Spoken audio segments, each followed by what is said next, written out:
Now, originally for this video, I was going to do sort of an episode by episode synopsis / review, and then at the end just give my overall opinion on the season as a whole. But while doing so, I slowly drove myself insane with both rewatching and rewriting the script constantly, and then getting burned out and just stopping altogether, and procrastinating by playing literally all of the Batman Arkham games.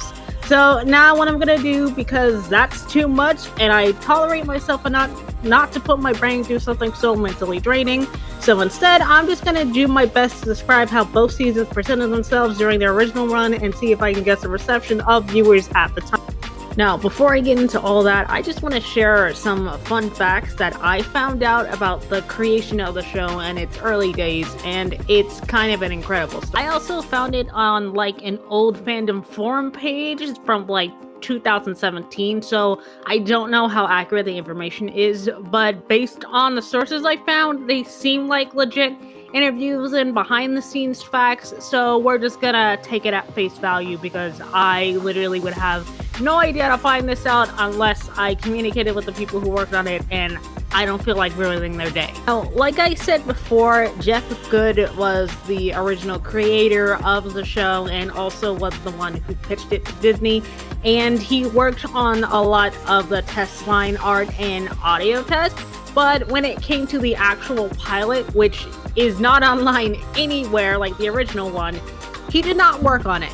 That honor actually goes to these two gentlemen here named Matthew Negretti and Eddie Gazillion. And honestly, if you'd have asked them back then if they ever were expected to be executive producers on their own show, they would have both said no. So in about 2003, both of these men were working on the same show that would be Kim Possible. Eddie was a writer and Matt was just coming in, like this was his first gig as a storyboard artist and revisionist. And they were approached by this executive a little bit after Jeff pitched the show to Disney. They were asked by said executive if they would like to be executive producers on this new show and work on the pilot. And both of them really were nervous because they've never had a position like this before. They've just like been writers and like artists and things like that. So it was very exciting, and since they worked together, they figured that this would be a good way to kind of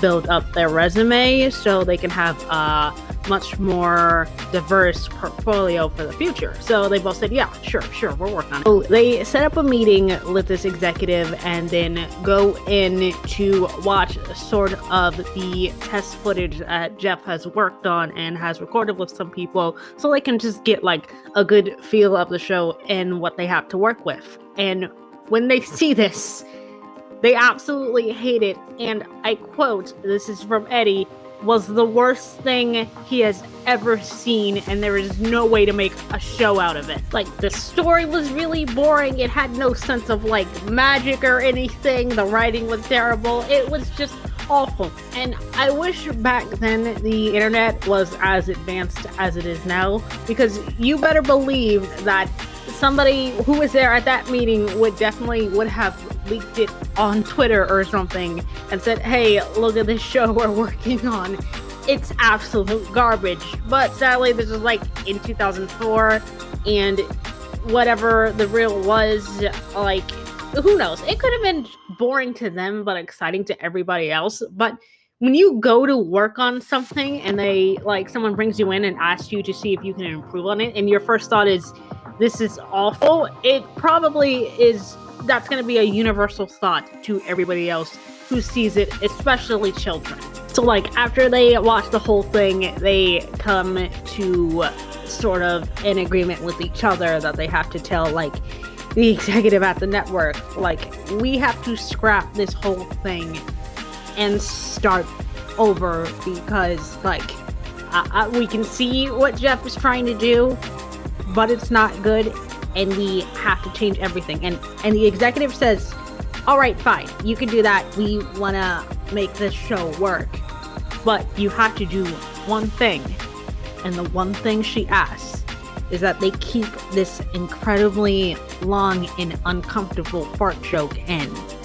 Because apparently, at least at this time, all cartoons need to have at least one fart joke, or in their minds, it's not gonna work. And Matt and Eddie agree, a little reluctantly, but they're like, we gotta get this off the ground, so sure. And now they have 4 weeks to just start from the beginning. And usually, test pilots take only about a year, but since they want to change everything, their deadline is just 4 weeks. And that just sounds super stressful, but it ultimately worked out in their favor because they had sort of this guidebook Bible that Jeff made detailing what he wanted the show to just end up being. And even though he wasn't working on the pilot, he still kind of wanted to have people who were look at this book and kind of use it as a template, so they just weren't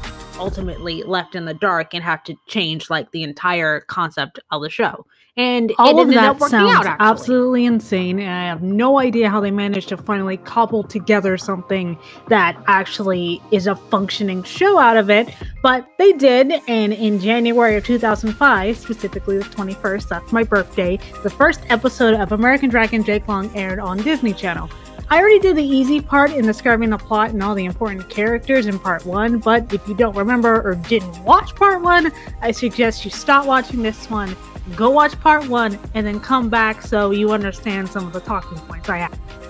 Season 1 sets a pretty basic standard for how the rest of the series would go, even if it had more than just 2 seasons. The structure for how episodes work would have most likely been the same. The very familiar formula was used for most magical-based cartoons at the time, and they went a bit like this.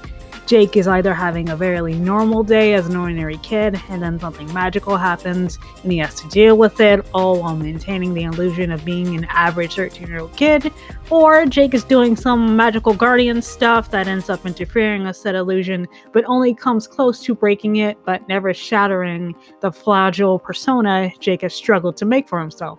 The main conflict for an episode is foreshadowed usually during the first sequence. The main theme song plays, normal stuff mixed in with magical stuff during the first and second act of the episode, the climax, and then the resolution happens, and Jake learns a lesson about being responsible or whatever. I know I glossed over a lot of technical parts and how plot structures work, but I like to think that all of you know what storytelling elements are and how they work, so I don't have to explain them. Usually the main conflict in the plot of some episodes are because of something Jake did voluntarily or completely by accident, but the one common factor of these conflicts is usually a result of Jake being slightly irresponsible and ignoring his duties as the American Dragon, or just not listening to someone, usually his grandfather or food dog, tells him it might be a bad choice. And this kid makes a lot of bad choices almost weekly. I kind of feel like I've been spoiled with how shows, like how people who work on shows now, as opposed to back in like 2005, write their protagonists, because you can't really have an interesting character without giving them some kind of development. And because that's in my head, and I go back to watch a show like American Dragon, I get kind of like very judgmental and critical of this, but I forget like the time that it's in, where yeah, people would try to have more like dynamics in their main characters, but it wasn't always like there. It wasn't always 100% like on the forefront of their mind when like writing an episode or writing what a character is going through, because like the first thing they have to do is make this person likable and make them entertaining so that people watch the show. I'm gonna use like these 5 episodes that I'm listing right here as sort of my example where Jake should have learned something from the episode before and not do this incredibly bad thing that he's doing. Now, like, I get it. Like, I can use the excuse he's 13 all I want, but at some point, like, you know, when you're a kid and you do something bad the first time or something stupid and it has consequences, you were very reluctant to repeat that pattern of behavior because you don't want to face the consequences again. It's like the writers forget that Jake felt those consequences realized they were bad and he shouldn't do it again. But here's this episode happening where he does essentially kind of the same thing, and it's very noticeable. It doesn't make the show like unwatchable like at all, but it kind of makes you question like, when are they gonna let him grow as a person? Because you can honestly have him messed up so many times before like you start to get a little frustrated. Like, I want my protagonist to grow and learn, and the only way he can do this is by acknowledging the bad thing he does on his own, and then realizing what he's about to do is kind of the same. So like, he does it. In part 1, I touched a bit on Jake's two best friends, Trixie and Spud, and I admitted that they both aren't really super remarkable characters, and that is still true. But after rewatching the entire show again to prepare for this video, I came to sort of two conclusions. Back in the early 2000s, you really didn't need to explore all your side's characters that much, as they do their jobs in supporting your main character. And the second, again, I have been spoiled with shows that go out of their way to give the spotlight to not only their side characters, but villains too. How stories are told have changed in the last few years, and it's very hard to watch a show like this and not get a little bit peeved that the side characters barely get any episodes about them that aren't really tied to the main character. Do you guys see him back there in his litter box after he just finished being in there and he was making a lot of noise, and now he's going back to be deliberately obstinate? Why are you like this? My son, who I love, please stop. In the 4th episode, called The Talented Mr. Long, it's sort of a Spud-centered episode a little bit, but not really, and let me explain. The middle school is having sort of a talent show, and the first prize is this like chalice thing that turns out to have like a demon or something inside it, and whoever opens it, the demon is free and slaves human apes, yada yada yada. So Jake has to enter to win it, but Spud is entering it, and like, he's a little down because he doesn't think he'll do a great job, and Jake is like conflicted because he wants his friend to succeed, but also he knows that if he doesn't win like this competition, literally everybody will either be enslaved or die. And that's kind of like a little fun dynamic between the two. It shows that like Jake is a pretty good friend and doesn't want to take a victory away from Spud, but like, Spud on his own, I don't learn anything really new about his personality. But interesting fact that is never really expanded upon. Well, kind of in season 2, but not really. Spud might be the descendant of a great wizard, because the evil spirit in the chalice is set free, and only a certain ancient like magical spell or phrase can put him back. And Spud is able to like inadvertently say the spell, and he goes back inside the chalice. And this is a really interesting element I wish they like explored more with him, because it would have been cool to see that like Spud also has some kind of magical attributes, but it's kind of like a one-off thing, and it is kind of brought up in the 2nd season, but then just like immediately forgot about. So like, I don't know. Now Trixie, on the other hand, gets no like special episode about her. We learned very little about her life. I know that she lives with her grandmother when her parents are at work. Her dad is like in the Navy or something, and her mom is like a flight attendant for like private like jets or whatever. But other than that, she has no like episodes dedicated to her, and that just makes me angry for a multitude of reasons that on its own could be a video itself, so I'm not gonna get it into it here. But yeah, justice for Trixie. She deserves so much more. Like I said in part 1, I don't really have anything remarkably interesting to talk about in relation to Jake's parents, other than I have to give the writers credit for having Jake's mom not receive any powers, but she still knows all about magic and dragons and stuff like that, and she accepts that her son is gonna be one of them. Although I like to think maybe she went into kind of protective mom mode and didn't enjoy this fact. But it's refreshing that at least one parent is let in on the whole secret identity thing. His dad is fine, I guess, though he does dip his toes in the dumb/dopey dad trope that everyone has come to hate. But I digress. The only thing I can say that's redeemable about this man is that he's voiced by Jeff Bennett, and I love Jeff Bennett.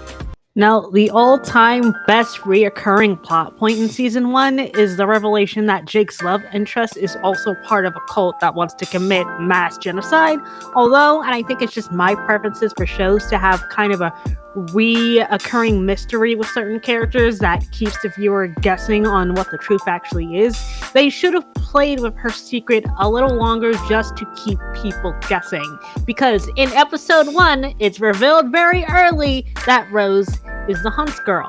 Either way, her being the Hunts girl was needed because on her own, Rose has absolutely nothing interesting about her other than the fact that she's the main character's romantic foil. And honestly, that sucks. I hate that so much. I plan on doing a video about my feelings to what makes a good love interest for a main character, so I won't bore you with this one, but no, I have a lot to talk about. Now, there's this really weird thing with Rose in reference to her appearance, meaning that sometimes she's there when the plot sort of demands it, and then other times it's like she doesn't exist. And let me explain. In the first episode, Old School Training, that's when we meet her as Hunt's girl and then her as a person, and her and Jake are fighting on the rooftops, obviously. And then when she escapes after almost losing the fight, she takes off her glove, and we see a little bit of the dragon birthmark that all Hunt's clan members have.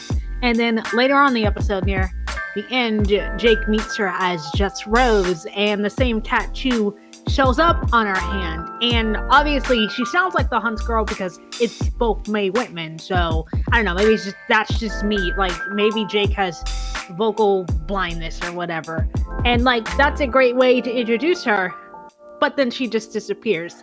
She disappears only when a certain episode needs her in a plot to get her with Jake. The next time she appears is like an episode later called Dragon's Breath, in which Jake tries to make her jealous by inviting another girl to a school dance because she already has a date.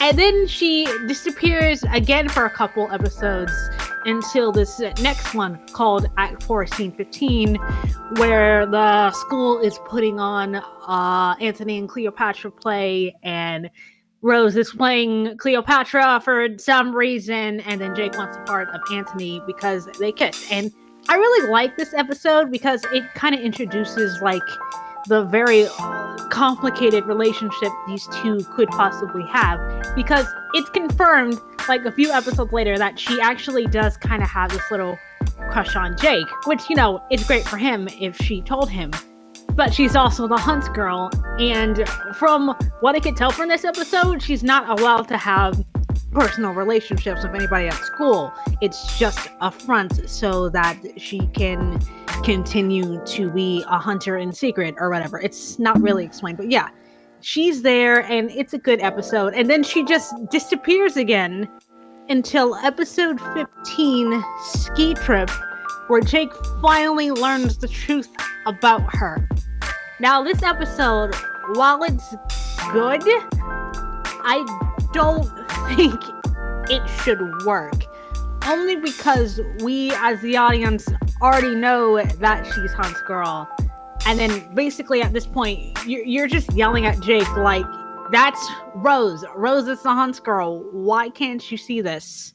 And like, I don't know, it's not really cathartic. You're just like, yeah, we've been new. Like, where have you been, dude?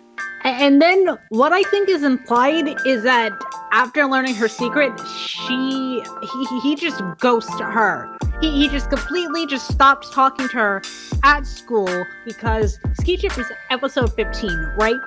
We don't see Rose again until the very last episode, Hunted, where she kidnaps Jake and as the Hunt girl. She kidnaps Jake as the Hunt girl, and they're brought to like this land owned by the Hunt clan, where she is going to kill him, and that's going to be like her official initiation into the clan, because even though she's in it, she's not in it because she hasn't slain a dragon. She's just like an apprentice. But when she like slays her first dragon, she gets like the whole like headpiece or whatever, and she's like in there. And I don't think she really has to be like directly under the Huntsmaster's reign or whatever. And it's very weird, but also if that had happened earlier, it would have justified her like absences in other episodes. And Hunted is a good season finale because it wraps up that whole thing. Like finally they both know about each other, but there's not really anything they can do about it now. Because when Jake like transforms himself back into his human form and she sees him, she literally takes off her mask, cuts him free, and then just runs away. And then that's it. And you're sort of left with this weird feeling like, now that she knows, is she going to be in school anymore? Are they ever going to see each other again? It's just like, it pulls you in because you definitely want to see what happens next. But it also makes you question her other absences in other episodes because, like, what happened? It's very confusing. Well, it would have made more sense to have another episode that wraps up the first season a little better in plot points that they've already brought up in a more complete way. I think The Hunted does a pretty good job bringing Jake and Rose's story together, and the relief that they both know who each other is really cathartic. I mean, the show spends a good chunk of the first season revealing to the audience about the secret of both characters, and honestly, it's kind of annoying that they don't know about it themselves. Plus, who isn't a sucker for tragic romance? I can't talk about Rose without talking about the big bad huntsman. In part 1, while I did mention in brief detail that the Hunt clan and their leader, the Huntsman, I only scratched the surface of this organization. There is a lot of it, and I promise to get into my issues with the group in another video, but for now, I'll only talk about the Huntsman and his role with the first season. Now, this guy honestly gives off a very strong mustache twirling, ties a woman to the train of the tracks energy to him. Let me explain. The first time we see the Huntsman is actually in the first episode, with him committing to his namesake, hunting. Specifically, hunting unicorns for their horns to sell on the magical black market. I know how that sounds confusing, given that this guy is all about hating all things magical, so it stands to reason he would only be hunting unicorns just for the thrill of it, and not doing so only to end up dealing with other magical creatures, but that's a whole other thing. Now, this is my own personal opinion, but at first I wasn't really impressed with him. Like I said before, he was like an 80s cartoon villain, and the only thing interesting about him is that he had a young apprentice that was meant to be a foil to the student-teacher dynamic that Jake and his grandfather have. Over the course of the season, he gets fleshed out a little more, but not enough to make me change my opinions about him. Now, like Jake's dad, this guy is voiced by Jeff Bennett, and he does a very great job. He's got a nice, sinister laugh. He just really puts everything into this antagonist. So it makes me tolerate him more, but it also makes me question not only his motivation, but like why the organization is the way it is. Like, I get these people want to hunt magical creatures until they're all extinct, but why? Like, I'm not asking for like 10,000 years worth of lore detailing not only every single member of the Hunt clan, but their motivations, how they work, blah, blah, blah. I just want to know why they hate all magic. I feel like I'm entitled to that knowledge. Now, if you want a good example on how this should have been done, I highly suggest watching the show Gargoyles, specifically the episodes that had to deal with one of the main antagonists, Demona, and her relationship with a character named Macbeth in also this character called the Hunter. It's a long story about how these two entities come to meet and subsequently hate each other, but it's a very interesting story and the writers take the time to explain it over several episodes so you understand why these two hate each other so much. And it's very good. It's like a tragedy in a sense. And I was just rewatching like all of Gargoyles, and every time I got to those specific episodes, I was like, wow, this was done really great. This is how like you write rivals or like centuries long enemies. You give them a connection, and then you sort of like, it could start out just like either benign or sort of them together as friends or comrades or whatever, and then you find a way to make each person break it, and then they just turn into this like bitter hatred rivalry like over decades. And I feel like if they did that with the Hunts clan, or at least kind of like, I don't know, info dumped a little bit on their history, it could have been better. But like nobody bothered to do that. A very weird and also very distracting fact about the first season of American Dragon is that a lot of the episodes were aired out of production order and chronological order for reasons I have yet to understand, because even on Disney Plus, the episodes are still out of order, and it's very noticeable to viewers the first time, as important information is mentioned in each of the episodes that are switched, and the confusion is very head-spinning. Now, there are a total of 5 episodes that are out of order, and this is the proper order they should be in. So if you plan on watching season 1 for the first time, I suggest watching in this order so you're not confused by this insane mix. I think I can justify at least why one episode was put in when it was put in, and that would be the episode Halloween Bash, which events come after the events of Dragon Summit.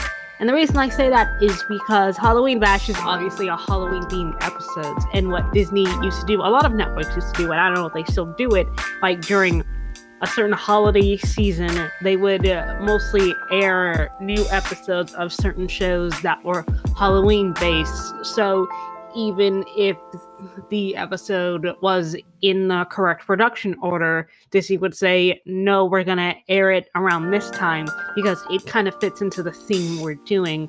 So even if it doesn't make sense to the people who try to keep up with it, we don't care. This is very interesting that you would justify something so like weird, but I get it. You want to show the Halloween episode on Halloween, and you don't want to show the episode showing like why certain things happen, because then you miss the time to get like viewers watching, because it's Halloween and people love Halloween and they want Halloween themed episodes in October. Although that being said, the only place where I found the episodes were put in the right order canonically wise is on websites that bootleg it. Yes, I watched this show illegally because Disney is not getting all of my money, but I have seen it on Disney Plus, and it has in the original like aired production order, and it's just, how did nobody caught this? Really, even like 16 years later, nobody gives a crap about this. Although that also being said, why are the episodes, the other ones, out of order? Like, why? Well, why is that? Literally, none of the rest of them are like special event episodes. So who screwed up so bad at Disney? Even to this day, they're still out of order. Somebody please email me and tell me that. I really want to know. Even after all that, I'd say season 1 of American Dragon Jake Long is pretty good even still to this day. Yes, it has its flaws, and yes, it could have done a lot of things a whole lot better. But in the end, this show is pretty unique with how it handles things, and I'm glad I got a chance to watch it not only when I was younger, but now that I'm older, and then I can have a pretty better base analysis of it. And season 2 actually improves kind of a lot of the issues I have with season 1, and I can't wait to rewatch it to like get back into it and remember all the stuff I love about it. So I'm gonna give season 1 of American Dragon Jake Long a 6 out of 10. And that is it. Oh my gosh. This has been hectic. I have been writing and rewriting scripts for like a month and a half. I've been getting distracted. It's been a hard time for me in my personal life, but I'm so glad that I'm finally done with this and I can move on to season 2. Now, I don't have an exact date for how that be out, like when exactly, but like it'll come soon, at least by June, if not mid-June. Thank you so much for watching. Please, if you enjoyed what you saw, don't be afraid to leave a comment, like, and subscribe, and I'll see you next time. Bye.